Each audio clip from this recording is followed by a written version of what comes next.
Assalamualaikum warahmatullahi wabarakatuh. Alhamdulillahirabbil alamin. Puji syukur kehadirat Allah Subhanahu wa taala karena atas rahmat dan karunia-Nya lah kita dapat dipertemukan kembali dalam keadaan yang insya Allah sehat walafiat. Baik, langsung kita mulai saja. Perkenalkan, nama saya Laila Musakofatul Izah dengan NIM 315023000043. Saya mahasiswa program studi pendidikan agama Islam, Fakultas Agama Islam, Universitas Islam Sultan Agung Semarang. Jadi pada kesempatan ini saya akan memaparkan modul ajar dari mata kuliah Akidah Akhlak yang saya susun berdasarkan kurikulum Merdeka dengan pendekatan deep learning serta mengintegrasikan kurikulum berbasis cinta atau biasa kita kenal dengan KBC. Jadi modul ajar ini ditujukan untuk peserta didik kelas 4 Madrasah Ibtidaiyah fase B semester ganjil dengan materi yang akan saya sampaikan itu adalah bab 2, yaitu mengenal rukun iman. Untuk alokasi waktu yang digunakan sendiri adalah 4 jam pelajaran atau 2 kali pertemuan. Kemudian saya memilih materi rukun iman karena materi ini merupakan dasar keimanan seorang muslim. Jadi tidak hanya menekankan aspek pengetahuan saja, tetapi juga membentuk sikap dan perilaku peserta didik agar mampu mengamalkan nilai-nilai keimanan dalam kehidupan sehari-hari begitu. Selanjutnya, saya akan menjelaskan tentang identifikasi kesiapan peserta didik ya. Nah, sebelum menyusun kegiatan pembelajaran, guru itu perlu memahami kondisi awal peserta didik agar pembelajaran benar-benar sesuai dengan kebutuhan mereka. Jadi dari sisi pengetahuan awal misalnya, peserta didik kelas 4 pada umumnya itu sudah mengenal 6 rukun iman sejak kelas sebelumnya ya. Jadi baik maupun di lingkungan keluarga yang sudah diajarin oleh orang tua mereka ataupun di TPA-TPA. Namun, pemahaman mereka itu masih sebatas hafalan saja, biasanya seperti itu.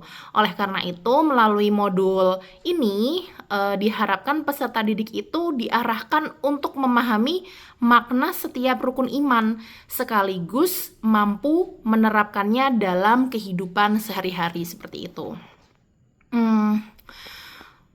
Kemudian, dari sisi minat belajar sendiri, karakteristik peserta didik sekolah dasar ya umumnya itu lebih menyukai pembelajaran yang menarik seperti penggunaan gambar, video, permainan edukatif, kuis maupun diskusi kelompok.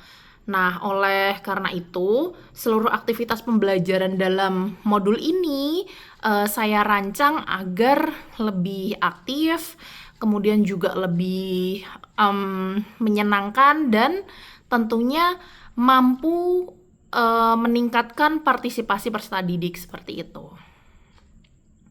Baik, selanjutnya jika dilihat dari latar belakang peserta didik begitu ya, setiap anak itu kan memiliki pengalaman dan pemahaman agama yang berbeda-beda tentunya. Ada yang memperoleh pendidikan agama itu secara intensif gitu, di rumah maupun di TPA. Namun ada pula yang hanya memperolehnya di sekolah. Jadi guru harus menciptakan pembelajaran yang inklusif sehingga peserta didik itu sendiri itu memperoleh kesempatan belajar yang sama gitu. Kemudian selain itu, setiap peserta didik itu juga memiliki kebutuhan belajar yang berbeda ya. Ada peserta didik yang dia lebih cepat memahami materi, sementara yang lain itu memerlukan pembelajaran ekstra atau pendampingan lebih lanjut gitu.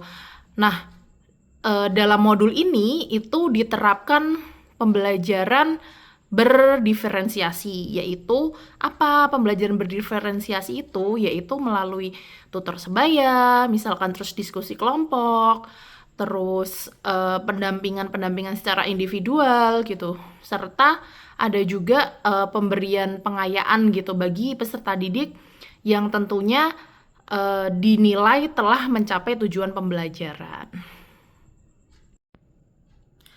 Baik, bagian berikutnya itu adalah tema kurikulum berbasis cinta atau yang biasa kita kenal dengan KBC. Jadi, modul ini mengintegrasikan nilai-nilai KBC yang berpusat pada pembentukan karakter melalui cinta kepada Allah, kemudian cinta kepada diri sendiri, dan cinta kepada sesama manusia, seperti itu. Tema utama yang diangkat adalah cinta kepada Allah dan Rasul-Nya, serta cinta kepada diri sendiri dan sesama manusia.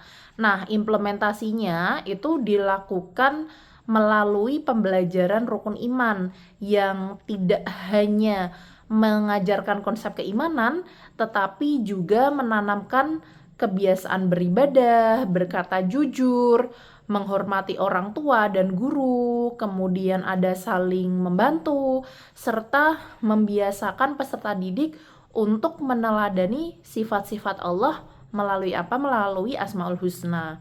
Nah, dengan demikian, pembelajaran tidak hanya berorientasi pada pencapaian akademik saja, tetapi juga pada pembentukan karakter Islami yang menjadi tujuan utama dari kurikulum berbasis cinta itu sendiri. Baik, bagian berikutnya adalah tema kurikulum berbasis cinta atau KBC. Modul ini tuh mengintegrasikan nilai-nilai KBC yang berpusat pada pembentukan karakter melalui cinta kepada Allah, kemudian cinta kepada diri sendiri, dan cinta kepada sesama manusia. Tema utama yang diangkat sendiri adalah cinta kepada Allah dan Rasul-Nya, serta cinta kepada diri dan sesama manusia. Implementasinya dilakukan melalui pembelajaran rukun iman yang tidak hanya mengajarkan konsep keimanan, tetapi juga menanamkan kebiasaan beribadah. Kemudian juga menanamkan sifat untuk selalu berkata jujur, menghormati orang tua dan guru, saling membantu, serta membiasakan peserta didik untuk meneladani sifat-sifat Allah melalui asma-asma Allah atau Asmaul Husna gitu. Nah, dengan demikian, pembelajaran itu tidak hanya berorientasi pada pencapaian akademik saja, tetapi juga pada pembentukan karakter Islami yang menjadi tujuan utama kurikulum berbasis cinta itu sendiri. Kemudian selanjutnya itu saya akan menjelaskan tentang karakteristik materi pelajaran. Jadi materi rukun iman ini sendiri memiliki 3 jenis pengetahuan yang ingin dicapai. Yang pertama adalah tentunya pengetahuan faktual ya, yaitu peserta didik mengetahui 6 rukun iman. Yang kedua itu adalah pengetahuan konseptual, di mana peserta didik ini memahami makna dari setiap rukun iman yang dipelajari gitu. Dan yang ketiga adalah pengetahuan prosedural, yaitu bagaimana peserta didik mampu menerapkan nilai-nilai keimanan dalam kehidupan sehari-hari. Materi ini tuh juga sangat relevan gitu dengan kehidupan peserta didik karena berkaitan langsung dengan aktivitas sehari-hari, misalnya berdoa, melaksanakan ibadah, berkata jujur, menghormati orang tua dan guru, ada apa lagi ya, bersikap disiplin, serta bertanggung jawab gitu. Nah, untuk tingkat kesulitan materi sendiri ini berada pada kategori sedang, karena menghafalkan rukun iman itu relatif mudah ya bagi peserta didik, tetapi memahami makna dan menghubungkannya dengan perilaku nyata memerlukan proses pembelajaran yang lebih mendalam. Karena itu materi disusun secara sistematis, mulai dari pengertian rukun iman, kemudian penjelasan setiap rukun iman, hingga penerapan nilai-nilai keimanan dalam kehidupan sehari-hari. Nah, selain itu, pembelajaran tuh juga mengintegrasikan berbagai nilai karakter seperti kejujuran, disiplin, tanggung jawab gitu, eh, toleransi, percaya diri, dan mungkin mencakup juga dengan kepedulian terhadap sesama. Oke, bagian terakhir yang akan saya jelaskan pada sesi ini adalah dimensi profil lulusan dalam kurikulum berbasis cinta.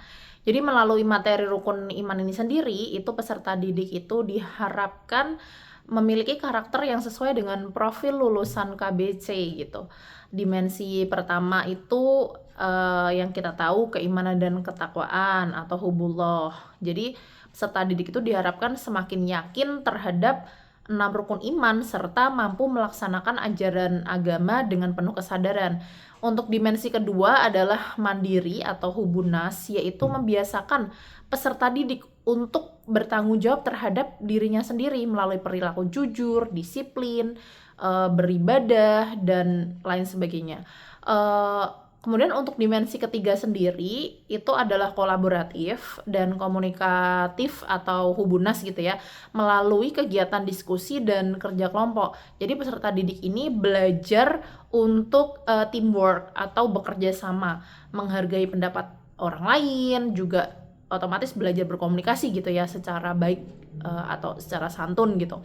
Selain itu, modul ini tuh juga mengembangkan kemampuan critical thinking, yaitu peserta didik mampu menghubungkan materi rukun iman dengan kehidupan sehari-hari mereka.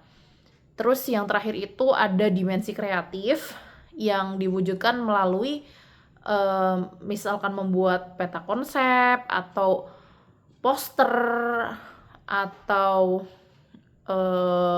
presentasi kelompok, serta berbagai aktivitas pembelajaran lain yang mendorong peserta didik itu menghasilkan karya gitu. Jadi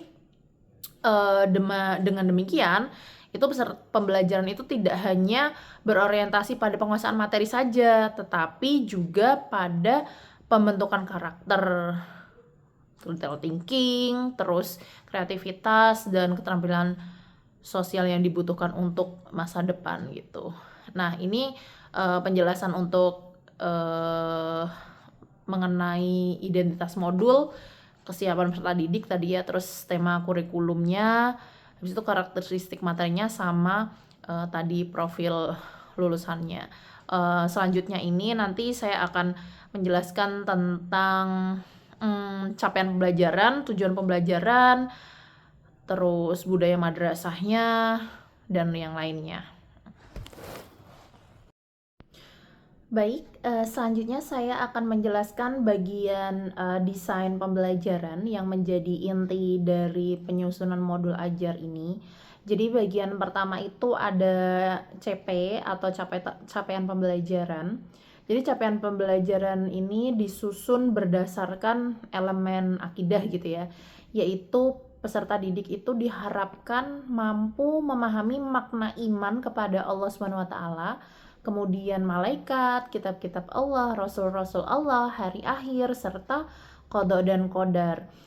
Tidak hanya memahami secara teori saja, tapi peserta didik juga diharapkan mampu menunjukkan perilaku yang mencerminkan keimanan, seperti yang sebelumnya saya jelaskan itu jujur, disiplin, tanggung jawab, akhlakul karimah dalam kehidupan sehari-hari.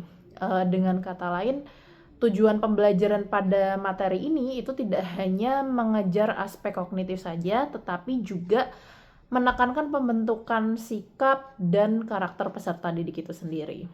Selanjutnya adalah lintas disiplin ilmu.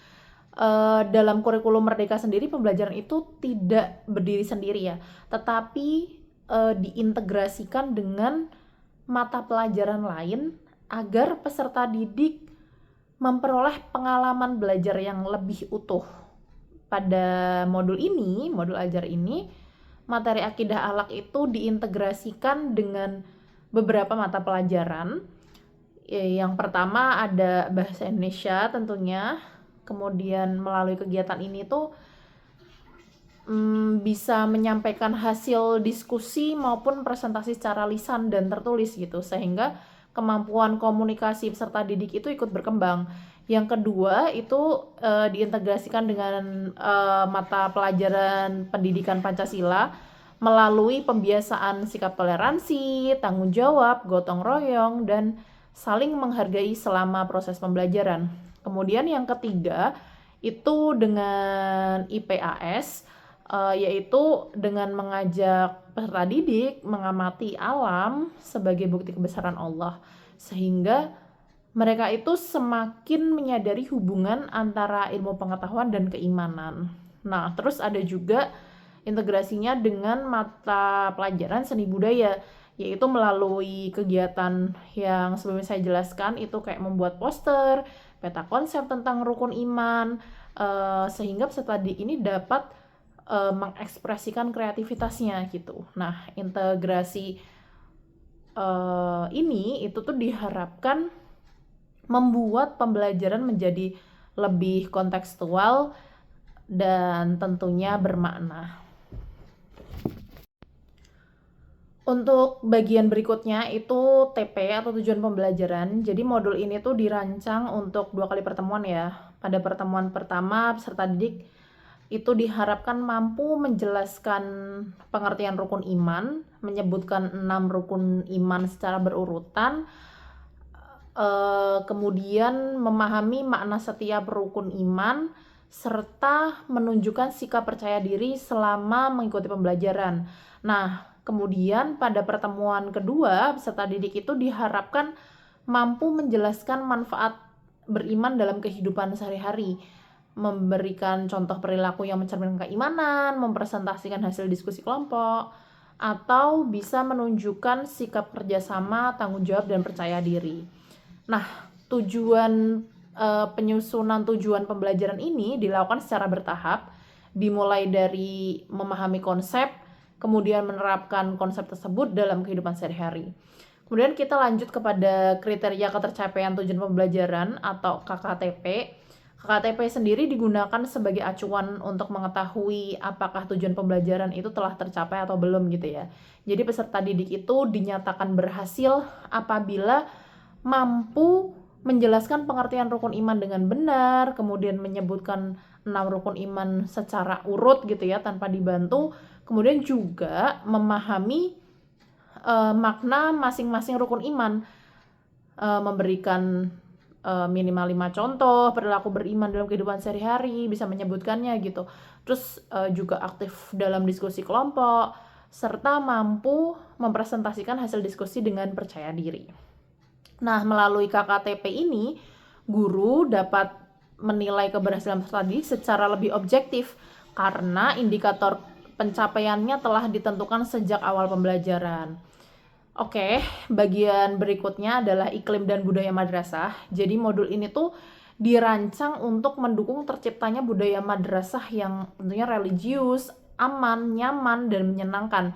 Sebelum pembelajaran dimulai, itu guru membiasakan peserta didik mengucapkan salam, kemudian berdoa, membaca Asmaul Husna atau surat-surat pendek, sehingga nilai-nilai keislaman itu menjadi bagian dari rutinitas sehari-hari mereka.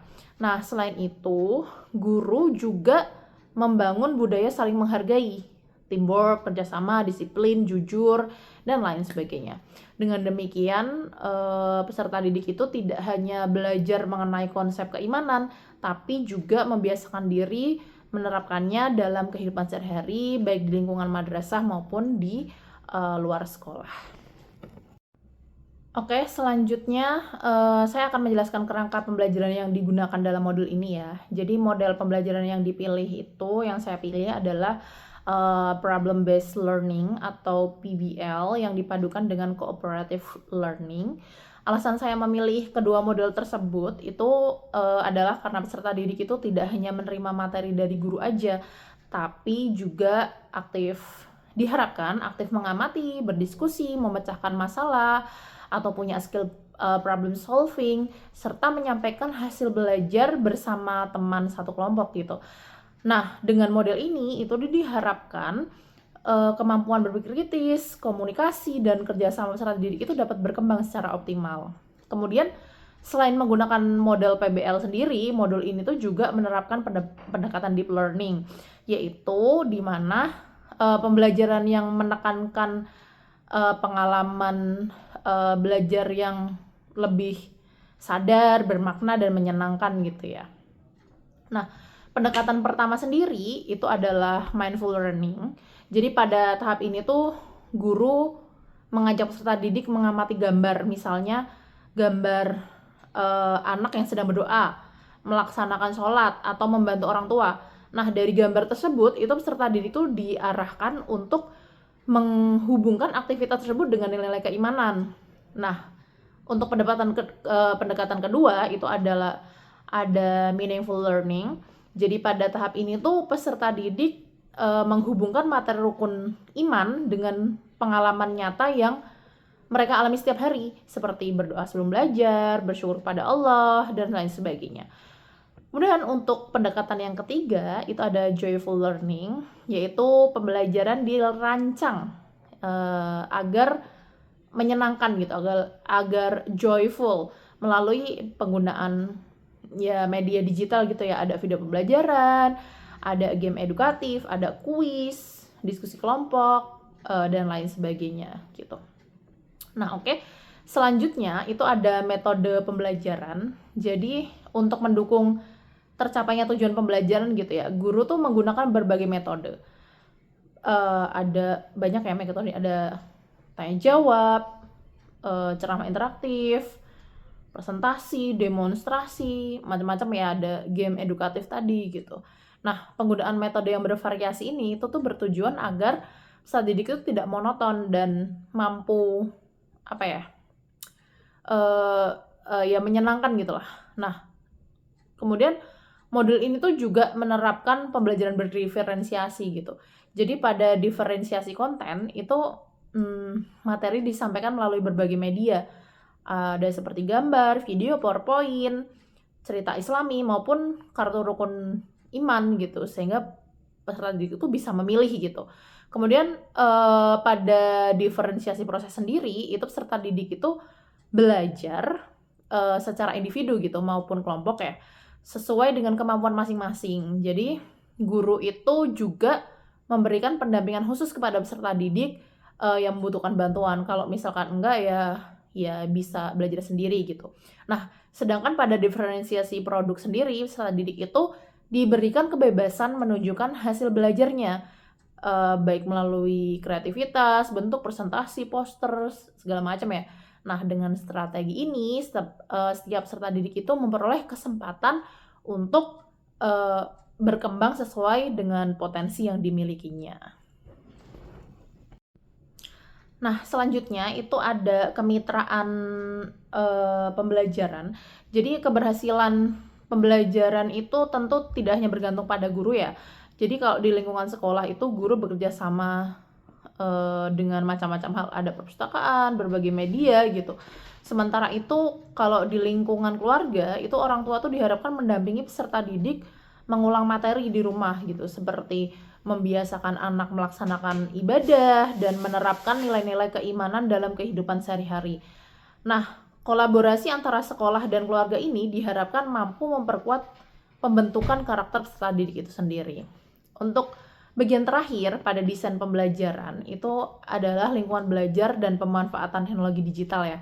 Jadi lingkungan belajar itu dirancang agar tentunya aman, nyaman gitu kan, kondusif, sehingga peserta didik itu merasa senang mengikuti pembelajaran. Nah, guru juga memberikan kesempatan kepada seluruh peserta didik untuk bertanya gitu, menyampaikan pendapat, aktif dalam pembelajaran gitu ya, bekerja sama tanpa takut gitu. Nah, selain itu, untuk mendukung pembelajaran yang lebih menarik sendiri, guru itu memanfaatkan berbagai media digital seperti yang bisa dilihat kayak PowerPoint, LCD, video pembelajaran, Canva, atau aplikasi-aplikasi pembelajaran lainnya gitu. Nah, pemanfaatan teknologi ini tuh diharapkan dapat meningkatkan motivasi belajar sekaligus menyesuaikan pembelajaran dengan perkembangan pendidikan di era digital. Gitu. Selanjutnya nanti saya akan menjelaskan lebih rinci mengenai langkah-langkah pelaksanaan pembelajaran.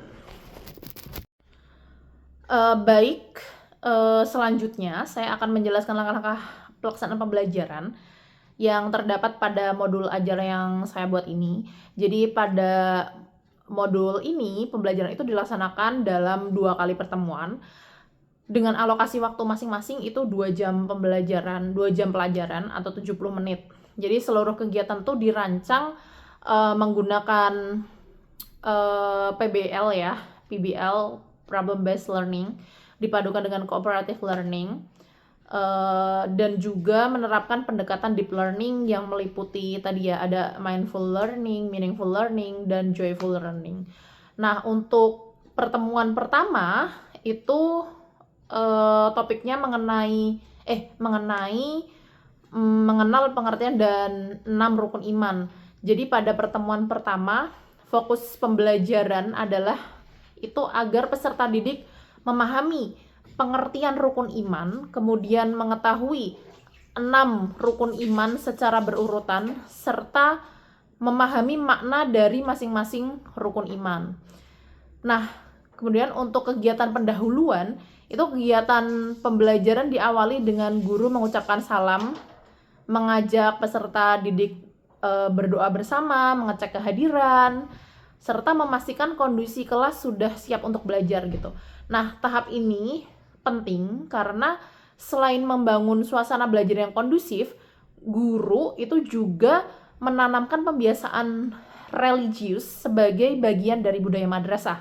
Nah, selanjutnya guru juga melakukan persepsi dengan mengajukan beberapa pertanyaan sederhana, misalkan siapa yang menciptakan langit dan bumi, atau siapa yang memberikan kita kesehatan setiap hari gitu. Nah, pertanyaan-pertanyaan tersebut tuh bertujuan untuk menghubungkan pengetahuan awal pada peserta didik gitu ya dengan materi yang dipelajari, yaitu tentang keimanan kepada Allah gitu. Kemudian setelah itu guru itu memberikan motivasi dengan bisa menampilkan, contohnya menampilkan gambar anak yang sedang sholat maupun berdoa. Nah, dari gambar tersebut itu guru mengajak peserta didik berdiskusi mengenai alasan mengapa seseorang muslim tuh harus beriman kepada Allah gitu.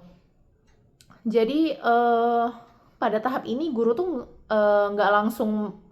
tidak langsung menjelaskan materi, tetapi memberikan kesempatan kepada peserta didik untuk berpikir dan menyampaikan pendapatnya terlebih dahulu. Nah, ini tuh sesuai dengan prinsip mindful learning ya, yaitu membangun kesadaran peserta didik gitu sebelum memasukin materi pelajaran.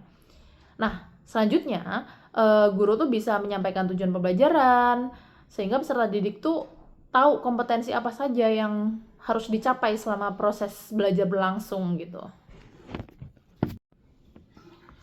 Nah, memasuki kegiatan inti, guru terlebih dahulu menampilkan materi menggunakan PowerPoint mengenai pengertian rukun iman gitu ya. Peserta didik itu juga diminta mengamati materi yang ditampilkan sekaligus mencatat poin-poin penting yang mereka anggap menarik gitu.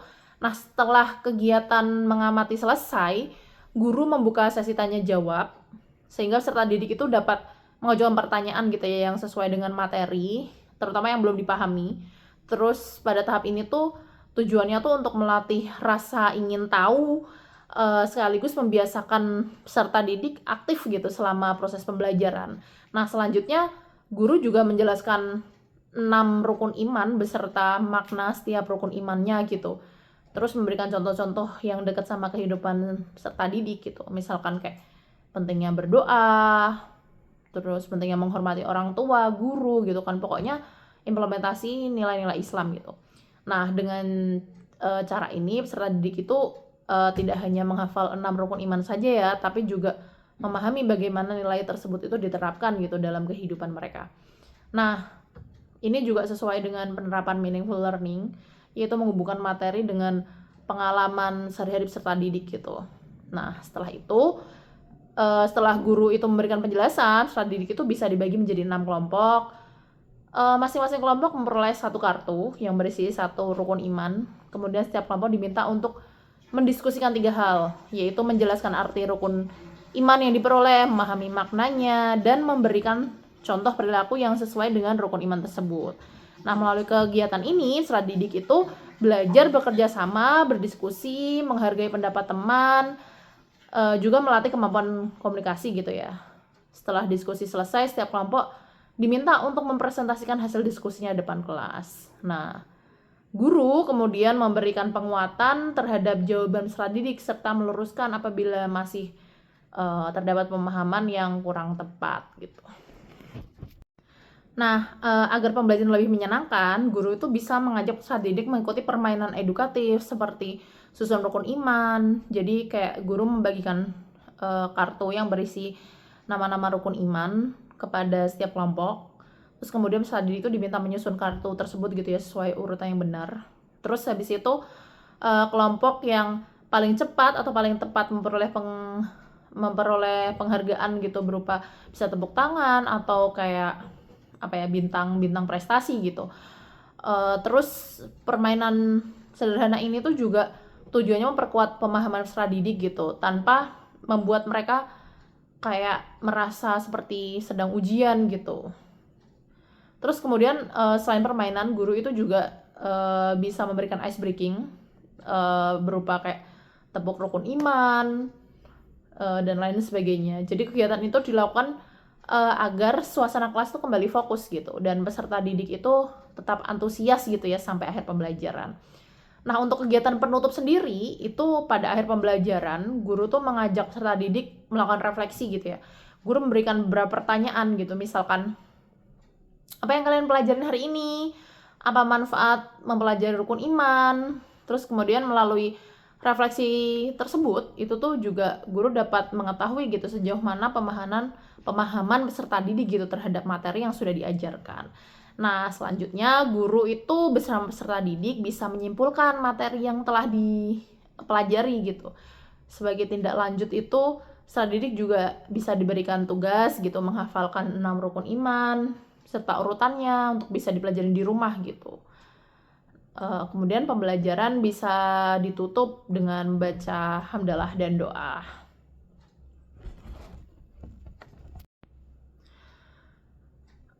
Untuk pertemuan kedua itu topiknya itu manfaat beriman dan penerapan rukun iman dalam kehidupan sehari-hari. Jadi pada pertemuan kedua fokus pembelajaran itu diarahkan pada penerapan nilai-nilai rukun iman dalam kehidupan sehari-hari. Jadi peserta didik itu tidak hanya memahami konsep tapi juga bisa mengamalkannya dalam kehidupan sehari-hari. Nah, untuk kegiatan pendahuluannya sendiri itu guru bisa membuka pembelajaran dengan salam, doa seperti biasa ya, mengecek kehadiran, menyiapkan kondisi kelas. Selanjutnya guru melakukan review gitu terhadap materi sebelumnya. Bisa meminta peserta didik untuk mengingat-ingat lagi rukun iman, menyebutkannya secara berurutan gitu. Nah, kegiatan itu juga menjadi bagian dari mindful learning gitu. Jadi mengaktifkan kembali pengetahuan yang sudah dipelajari atau sudah dimiliki gitu sebelum masuk ke materi baru. Nah, guru itu kemudian bisa melakukan persepsi dengan memberikan pertanyaan yang berkaitan dengan kehidupan sehari-hari. Misalkan, mengapa orang yang beriman harus berkata jujur? Atau mengapa kita tetap harus sholat meskipun tidak ada yang melihat gitu. Nah, pertanyaan-pertanyaan tersebut tuh mengajak peserta didik untuk berpikir bahwa iman tuh harus diwujudkan melalui perilaku nyata gitu. Setelah itu guru juga bisa menyampaikan TP ya atau tujuan pembelajaran pada pertemuan kedua gitu.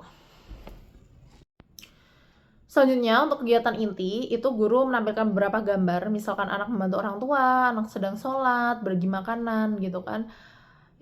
Macam-macam bentuknya, bisa macam-macam. Terus kemudian peserta didik itu diminta untuk mengamati gambar-gambar tersebut gitu. Kemudian menentukan perilaku mana saja yang menunjukkan nilai-nilai keimanan gitu. Nah, selanjutnya guru itu juga bisa memberikan penjelasan mengenai manfaat beriman gitu. Seperti mungkin hati menjadi tenang atau rajin beribadah, terus memiliki sikap jujur, menghormati orang tua, bersyukur pada Allah, lain sebagainya ya. Setelah memperoleh penjelasan tuh peserta didik bisa kembali bekerja dalam kelompok menggunakan LKPD ya, lembar kerja peserta didik. Terus setiap kelompok itu diminta untuk menuliskan contoh perilaku gitu yang mencerminkan keimanan, perilaku yang tidak sesuai dengan nilai keimanan, serta bisa juga solusi-solusi gitu ya, suruh memikirkan solusi-solusi untuk memperbaiki perilaku tersebut. Nah, kegiatan ini ya, itu tuh melatih kemampuan berpikir kritis serta didik gitu, dalam gimana caranya mereka mengidentifikasi masalah gitu, tapi juga problem solvingnya gitu. Nah, setelah diskusi itu peserta didik bisa mempresentasikan hasil pekerjaannya gitu ya.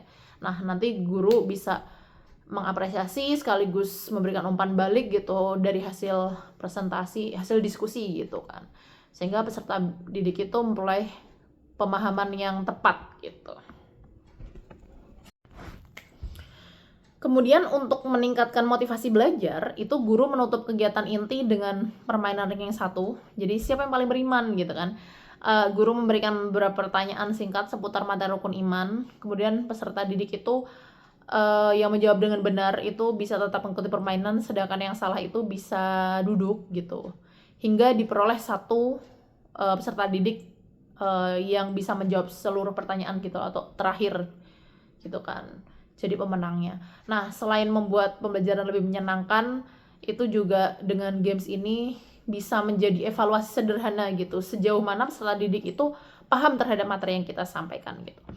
Untuk kegiatan penutup sendiri, itu pada akhir pembelajaran, itu guru mengajak peserta didik melakukan refleksi gitu ya, mengenai manfaat mempelajari rukun iman gitu kan. Selanjutnya guru juga bisa bersama peserta didik itu menyimpulkan bahwa rukun iman itu bukan hanya sekedar hafalan, tapi juga merupakan dasar keyakinan seorang muslim gitu ya, yang bisa dicerminkan dalam kehidupan sehari-hari. Kemudian untuk sebagai tindak lanjut, itu guru memberikan tugas kepada peserta didik. Nah, pembelajaran itu bisa ditutup dengan membaca hamdalah dan doa.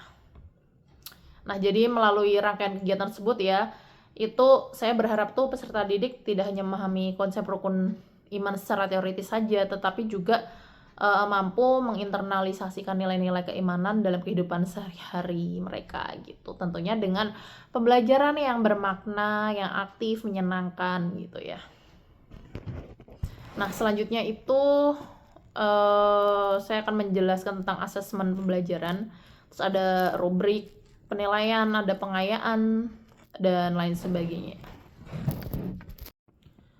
Baik, selanjutnya saya akan menjelaskan bagian terakhir dari modul ajar ini. Jadi, mengenai asesmen pembelajaran gitu ya, rubrik penilaian, program pengayaan, dan remedial gitu. Yang pertama ada asesmen pembelajaran. Nah, dalam modul ajar ini, itu proses penilaiannya itu dirancang secara menyeluruh, sehingga tidak hanya mengukur hasil belajar peserta didik, tetapi juga memantau perkembangannya gitu selama proses pembelajaran berlangsung. Nah, itu ada 3 jenis asesmen, yaitu asesmen diagnostik, kemudian ada asesmen formatif, dan yang terakhir ada asesmen sumatif. Nah, melalui kombinasi berbagai penilaian tersebut ya yang ada di atas, itu kemampuan peserta didik itu dapat dinilai lebih komprehensif gitu ya, baik dari aspek pengetahuannya maupun keterampilannya ataupun sikapnya gitu.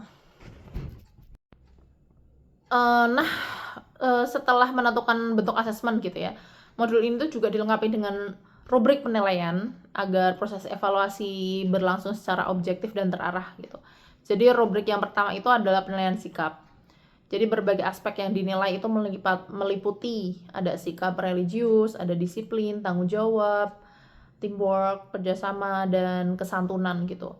Misalnya peserta didik itu dinilai dari kebiasaannya berdoa sebelum dan sesudah pembelajaran, kemudian on time datang ke kelas, menyelesaikan tugas dengan baik, kemudian aktif saat diskusi kelompok, terus juga menghargai pendapat teman gitu. Nah, hasil penilaian itu bisa dikategorikan jadi 4, sangat baik, baik, cukup, dan perlu bimbingan gitu. Selanjutnya adalah penilaian pengetahuan. Jadi pengetahuan peserta didik itu diukur melalui tes tertulis ya, yang terdiri dari 5 soal pilihan ganda, 5 soal isian singkat, dan 2 uraian. Jadi KKM-nya itu dalam modul ini tuh 75. Jadi dengan variasi bentuk soal tersebut tuh diharapkan peserta didik itu bisa paham secara menyeluruh. Jadi tidak hanya menghafal, tapi juga memiliki kemampuan untuk memahami materi gitu. Kemudian untuk penilaian keterampilan, itu aspek yang dinilai itu meliputi kemampuan presentasi, kemampuan berkomunikasi, dan kemampuan bekerja sama selama diskusi kelompok. Nah, masing-masing aspek itu memiliki 4 tingkat penilaian, mulai dari skor 1 sampai 4. Jadi rubrik ini tuh membantu guru melakukan penilaian secara lebih objektif gitu, sekaligus memberikan gambaran mengenai kemampuan peserta didik dalam menyampaikan ide, berinteraksi dengan teman, dan bekerja sama selama proses pembelajaran. Nah, untuk pengayaan dan remedial sendiri, itu program ini tuh disusun sebagai bentuk tindak lanjut gitu ya setelah proses penilaian selesai. Jadi bagi peserta didik yang telah mencapai TP atau tujuan pembelajaran, itu guru memberikan kegiatan pengayaan. Seperti contohnya bisa membuat poster sederhana tentang rukun iman beserta contoh penerapannya. Terus kegiatan itu juga bertujuan mengembangkan kreativitas sekaligus memperdalam pemahaman peserta didik gitu ya terhadap materi. Nah, sementara itu bagi peserta didik yang belum mencapai TP atau tujuan pembelajaran, itu guru bisa memberikan program remedial. Nah, remedial itu dilakukan melalui bimbingan yang lebih intensif, seperti itu ya, mengulang materi gitu kan sama guru. Kemudian juga bisa menghafalkan kembali rukun imannya, atau mengerjakan soal-soal tambahan gitu.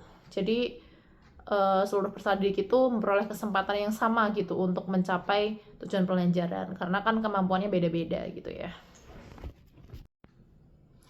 Untuk bagian selanjutnya itu refleksi. Jadi refleksi itu dilakukan guru maupun peserta didik gitu ya. Jadi kalau bagi guru sendiri itu refleksi bertujuan mengevaluasi proses pembelajaran yang telah berlangsung. Jadi guru tuh menilai apakah tujuan pembelajaran itu sudah tercapai. Apakah peserta didik tuh aktif selama pembelajaran. Terus kemudian metode apa yang perlu diperbaiki. Terus serta bagaimana gitu efektivitas penggunaan media pembelajaran dan permainannya gitu. Itu cocok enggak gitu. Sementara itu refleksi peserta didik itu bisa dilakukan melalui lembar refleksi sederhana gitu ya. Jadi diminta untuk menjawab beberapa pertanyaan, misalkan apakah mereka paham tentang rukun iman yang sudah dijelasin gitu kan. Terus apakah mereka merasa senang gitu waktu mengikuti pembelajaran. Terus siap nggak menerapkan perilaku yang dalam kehidupan sehari-hari gitu. Jadi melalui refleksi ini tuh guru memperoleh umpan balik mengenai efektivitas pembelajaran gitu, sekaligus juga mengetahui pengalaman belajar peserta didik itu sendiri. Untuk mendukung proses pembelajaran sendiri, modul ini juga dilengkapi dengan bahan bacaan bagi guru maupun peserta didik. Jadi guru menggunakan buku Guru Akidah Akhlak, terus Al-Quran beserta terjemahannya, serta ada himpunan putusan terjemah Muhammadiyah, karena ini sekolahnya sekolah Muhammadiyah gitu ya, sebagai referensi utama. Sedangkan peserta didik itu bisa menggunakan buku siswa gitu, Akidah Akhlak, LKS gitu kan, bisa menggunakan Al-Quran juga, atau bisa menggunakan pembelajaran, media pembelajaran seperti PowerPoint yang telah disiapkan guru gitu. Nah, dengan adanya berbagai sumber belajar ini diharapkan proses pembelajaran itu menjadi lebih baik gitu ya, atau lebih sesuai dengan kebutuhan peserta didik. Baik, demikian pemaparan modul Ajar Akidah Akhlak kelas 4 Madrasah Ibtidaiyah Muhammadiyah dengan materi mengenal rukun iman. Jadi secara keseluruhan modul ini tuh dirancang berdasarkan prinsip kurikulum merdeka yang tentunya dipadukan dengan pendekatan deep learning serta kurikulum berbasis cinta. Jadi melalui perpaduan tersebut tuh pelajaran tidak hanya berorientasi pada pencapaian pengetahuan gitu, tapi juga menekankan pembentukan karakter gitu. Selain itu, modul ini juga menerapkan pelajaran berdiferensiasi, jadi mampu mengakomodasi kebutuhan belajar peserta didik yang beragam gitu. Saya berharap modul ajar ini dapat menjadi salah satu alternatif pembelajaran akidah akhlak gitu, yang mampu membantu peserta didik memahami rukun iman sekaligus mengamalkannya dalam kehidupan sehari-hari gitu. Mungkin itu saja pemaparan modul ajar yang dapat saya sampaikan. Kurang lebihnya saya mohon maaf. Billahi taufiq wal hidayah. Wassalamualaikum warahmatullahi wabarakatuh.